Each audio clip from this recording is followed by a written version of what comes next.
ये देखना अच्छी बात है, बट उन सपनों को सच मानना और रियलिटी को इग्नोर करना ये तो अच्छी बात नहीं है. That's why I am here for you, your IELTS mentor here at Vedantu, telling you the mistakes that you're making while studying abroad. और मैं ये आपको सिर्फ उनको नहीं बता रही जो IELTS के लिए प्रिपेयर कर रहे हैं. I know, I understand there are other people on this channel as well जिनका शायद studying abroad backup option है या जो ऐसी countries में जा रहे हैं जहाँ IELTS required नहीं है याडी याडी या, तो ये सबके लिए है. So I'm here as your study abroad mentor and as somebody who's been through this process. मैं आपको बताना चाह रही हूँ वो 5 बड़ी बड़ी गलतियां जो आप कर रहे हो जिस वजह से आपका स्टडी अब्रॉड का सपना चूर चूर हो सकता है. And no, I am not exaggerating, मैंने ये देखा है होते हुए, इसीलिए मैं आपको एडवांस में वार्न कर रही हूँ, ठीक है. और एक बोनस गलती मैं बता देती हूँ, 5 तो बताऊंगी. छठी गलती ये है कि आपको जब फ्री की अमेजिंग रिसोर्सेस मिल रही हैं आप उनका पूरा पूरा फायदा नहीं उठा रहे हो. आप बाहर जाकर पढ़ना चाहते हो, ये बहुत ज़्यादा ही time consuming, difficult, confusing process है और इसको गाइडेंस के बिना करना आई वुडंट से इम्पॉसिबल है, लेकिन बहुत ही ज़्यादा अननेसेसरीली मुश्किल है. आपको फ्री की गाइडेंस मिल रही है, यहाँ पे फ्री की ऐसी गाइडेंस मिल रही है जो शायद लोग 50-60 हज़ार रुपए में दे रहे हो. सो आप उसका पूरा पूरा फ़ायदा उठाइए. आपको सिर्फ एक फॉर्म फिल करना है. आई विल रेकमेंड कि आप ये फॉर्म अपने पेरेंट्स के साथ बैठकर फिल कीजिए क्योंकि वो फाइनेंशियल डिसीजंस ले रहे हैं आपके लिए. आप अभी भी उन पर निर्भर हो. Figure it out with them, let them guide you. Fill out this form, you will get contacted shortly and वहाँ से आपकी जर्नी बहुत स्मूथ हो जाएगी, ठीक है. सो ये मेरा बोनस 6th गलती मैं आपको बता चुकी हूँ. अब मैं आपको वो 5 बड़ी गलतियाँ बताने वाली हूँ and some of you might have already made this mistake. क्योंकि नंबर 1 है starting the process too late.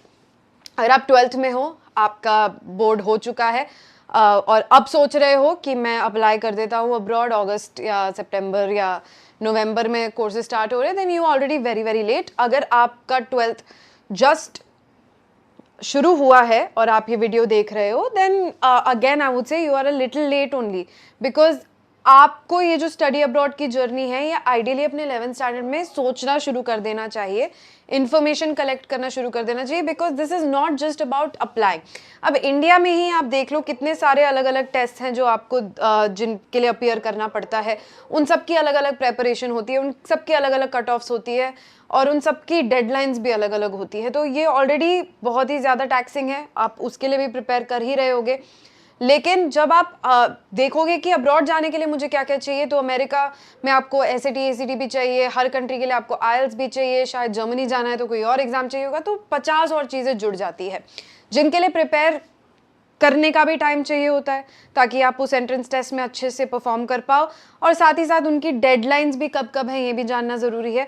साथ में आपके स्कूल का करिकुलम भी चल रहा है जिसमें भी आपको अच्छा परफॉर्म करना है, क्योंकि बहुत सारी फॉरेन यूनिवर्सिटीज़ देखती हैं कि आपने 11th-12th में कैसे परफॉर्म किया है. ऐसा नहीं है इंडियन यूनिवर्सिटीज़ की तरह कि सिर्फ कट ऑफ या सिर्फ आपके एंट्रेंस एग्जाम के मार्क्स पे बेस्ड होगा, राइट. तो यहाँ पर आपको बहुत सारी चीज़ों पे, बहुत फैक्टर्स पे ध्यान देना है. हो सकता है आपको 4-5 अलग टेस्ट्स देने पड़े, और अगर आप ये 11th में, end of 10th, beginning of 11th में जर्नी स्टार्ट कर दोगे तो आपके लिए उतना ही आसान हो जाएगा. अब मैं ये नहीं बोल रही हूँ कि आपने बहुत लेट स्टार्ट किया है तो अब आप कुछ कर ही नहीं सकते.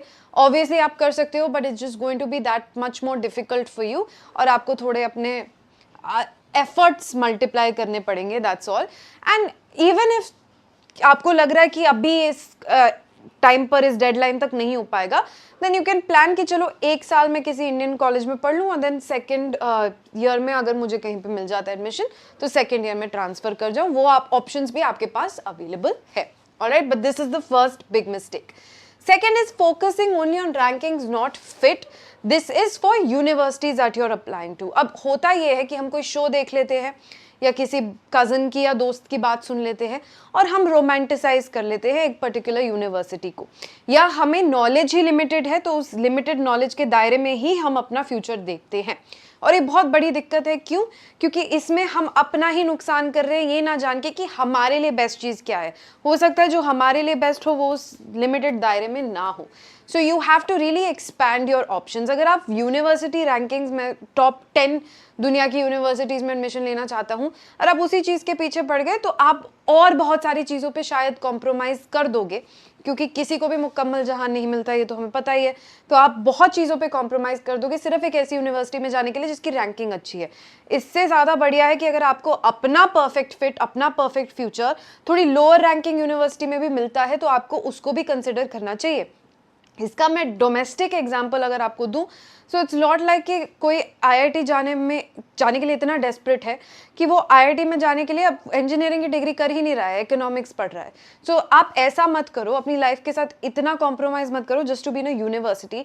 Your focus should not be कि this is the university I want. Your focus should be this is what I want to study, और उसके लिए ये यूनिवर्सिटी बहुत अच्छी है और मेरे एक्स्ट्रा करिकुलर इंटरेस्ट भी ऐसे हैं, उसमें भी ये यूनिवर्सिटी बहुत अच्छी है. इसके बाद जो प्लेसमेंट्स हो रही है वो भी मेरे लिए सूटेबल है, प्लस जिस कंट्री में ये यूनिवर्सिटी है वहाँ पे मैं अपना एक फ्यूचर देख सकता हूँ या सकती हूँ. That should be your thought process.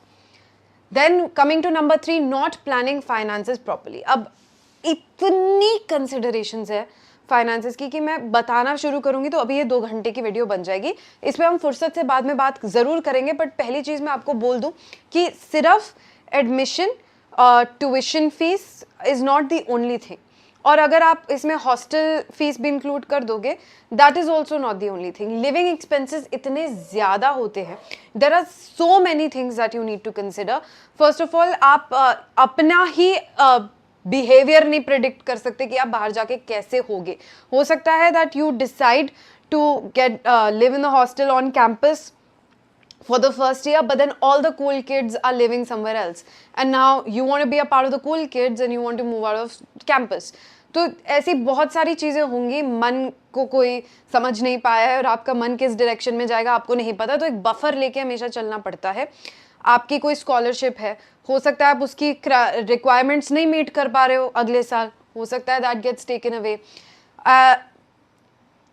You know how currency works, तो हो सकता है कि बहुत ज़्यादा इंडियन रुपी के मुकाबले कोई करेंसी महंगी हो जाए, एंड उसके लिए आपने शायद कैलकुलेशंस नहीं कर रखी थी. तो एक बफर लेके चलना बहुत ज़रूरी है. ये भी कंसिडर शायद करना पड़े कि मुझे वहाँ जाके काम करना पड़ेगा, पार्ट टाइम काम करूँगी तो ही मेरा बंदोबस्त हो पाएगा वहाँ पे, वरना प्रॉब्लम हो जाएगी. So you have to figure out your actual expenses plus living expenses. And actual में आपका वो आ गया कि मेरा ट्यूशन कवर्ड है, ठीक है, मेरा अकोमोडेशन कवर्ड है. लिविंग में आपका I want to eat out at some point, बाहर जाऊंगी दोस्तों के साथ घूमने, तो जाओगे, रेस्टोरेंट्स जाओगे, वो सारी चीज़ें. खाली तो बैठे रहोगे नहीं, शॉप करोगे थोड़ा सा. आपकी डेली नीड्स की जो रिक्वायरमेंट्स है, ग्रोसरी या फिर you know just hygiene purposes के लिए whatever the products that you require, all of that. You might get sick, so ऐसा तो नहीं है कि आप पूरे टाइम तंदुरुस्त ही रहोगे. You will fall sick at some point. In fact if you are moving to a country जिसके क्लाइमेट को आप जानते ही नहीं हो अच्छे से, वहाँ पे भी आपकी बॉडी को एडजस्ट करने में टाइम लगेगा.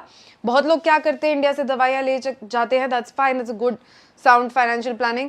उसमें भी फिगर आउट करना पड़ रहा है कि आप कुछ ऐसे इलीगल दवाई तो नहीं लेके चले गए हो बाहर. एंड अदरवाइज ऑल्सो कि हो सकता है you have to consult a doctor, you have to see कि मेडिकल, जैसे अमेरिका में तो बहुत ही ज़्यादा महंगा है. एक नॉर्मल फिजिशियन का visit will cost you like $200. So those are things that you need to consider. Recreational activities भी करोगे आप, ठीक है. You want to go to theatre to watch a movie, again see I told you कि इसमें ही financial planning में ही 2 घंटे की वीडियो बन सकती है. But I am just letting you know कि इसके बाहर भी और 50 चीज़ें हैं और उन 50 चीज़ों पर आपको ध्यान देना है. एंड उसके भी ऑन टॉप ऑफ दैट एक बफर लेके चलना है, तो आप सेफ रहोगे. वरना आप स्ट्रेस में गुजारोगे और अपने पेरेंट्स को भी पूरा स्ट्रेस दे दोगे while you are studying abroad. So make sure आपकी फाइनेंशियल प्लानिंग में आप हमेशा राउंड अप ही करो, राउंड डाउन मत करना. अपर लिमिट ही, हर चीज़ की मैक्सिमम लिमिट लेके चलोगे तो आप ठीक से रह पाओगे. Alright, okay. Next is ignoring local culture and lifestyle adjustments. बहुत बारी क्या होता है, हम इंडियन हैं, हम वहाँ पर जाके क्या करते हैं, इंडिया से आए हुए लोगों से ही दोस्ती करते हैं. तो हम बाहर गए थे दुनिया एक्सप्लोर करने, पर बाहर जाके भी कुएं के मेंढक ही बन के रह गए. ऐसा मत करना. You are going to a new country, आप अपना झंडा लहराते हुए वहाँ मत जाओ.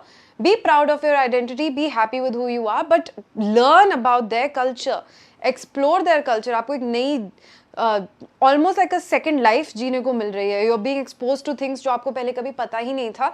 उनके कल्चर, उनके प्रैक्टिसेस, उनके ट्रेडिशन के बारे में जानो, वहाँ के लोगों को बिफ्रेंड करो. If you are going to a melting pot sort of a country जहाँ पे दुनिया भर से लोग आए हुए, तो दुनिया भर के लोगों से दोस्ती करो, कोशिश करो जानने की.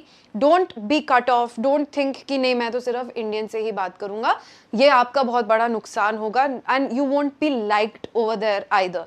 सो उससे आप इतना ज़्यादा खर्चा करके बाहर गए हो और वहीं देसियों के बीच में ही रह रहे हो, सो माइट एज वेल आप इंडिया में ही पढ़ लेते. क्या डिफरेंस है फिर बाहर जाने का, right? So please explore the city, explore the culture, see how well you can adjust into it. अगर आप देखते हो कि शायद मैं कुछ साल यहाँ पर जॉब भी करूँ पढ़ाई के बाद, देन सी कि will this be a good fit for you. उसके लिए आपको एक्सप्लोर करना पड़ेगा एंड ओपन योर पर्सपेक्टिव. दुनिया में कितना कुछ है जानने के लिए, कितनी खूबसूरती है, दुनिया भर की खूबसूरती को जानो, अपना होराइजन एक्सपैंड करो, अपने आप को लिमिट मत करते रहो. And a lot of Indian students do this. आप देखोगे कि वो गैंग बना के अपना इंडियंस के साथ ही घूम रहे हैं. ऐसा मत करो. आप खुद भी सीखो दूसरों के बारे में और अपने भी देश की अच्छी चीज़ें उनको बताओ, एनलाइटन देम. सोशल मीडिया से आजकल लोगों को सिर्फ गंद ही पता चल रहा है इंडिया के बारे में. जो स्ट्रीट फूड की वीडियोस हमारी वायरल होती रहती हैं, उसके बियॉन्ड जो इंडिया है आप भी उनको तभी बता पाओगे अगर आप उनसे दोस्ती करोगे. And you can form a beautiful friendship that can last for years. You have seen मतलब आप बाद में they can invite you to their country, आप जाके उनको विजिट करो, they will take you around. When they come to India you take them around and it will be a fun good experience for all of you. And then this is, I would say, the biggest mistake you can make, being short-sighted and ignoring two things. एक तो आपका post study career plan क्या है.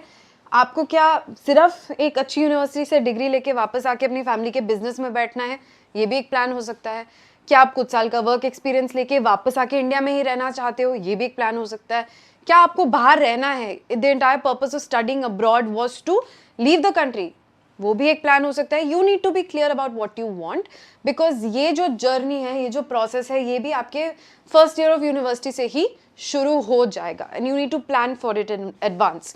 Second thing is visas. Now इसमें सबसे ज़्यादा important चीज़ ये है कि you have to now start keeping up with geopolitics a little bit. आपको थोड़ा सा अवेयर होने की ज़रूरत होगी कि आप की कंट्री की जहाँ से आप आते हो, जिसका पासपोर्ट होल्ड करते हो, उसका क्या रिलेशनशिप है उस कंट्री के साथ जहाँ आप जाना चाहते हो. बिकॉज अभी थोड़ा सा वॉलेटाइल टाइम चल रहा है दुनिया में and you have to be aware of everything because it affects your life, right? और it also affects your parents and if you have younger siblings it affects them too, क्योंकि बहुत ज़्यादा financial drain होता है जब एक बच्चा abroad जाता है पढ़ने के लिए. So make sure you are aware, make sure you are making a smart decision with the next at least 7 to 8 years in mind कि मैं क्या करने वाली हूँ down the line, and only then put that kind of investment in. Alright, so these were my 5 biggest mistakes. If you enjoyed the video, if it was helpful, then do share it with all of your friends who are planning to go study abroad. I will keep bringing content for you like this. All you have to do in return is subscribe to the channel, so do that right away, and follow us on our socials so you don't miss out on updates. अपना बहुत ख्याल रखिए. I will see you again. Bye bye.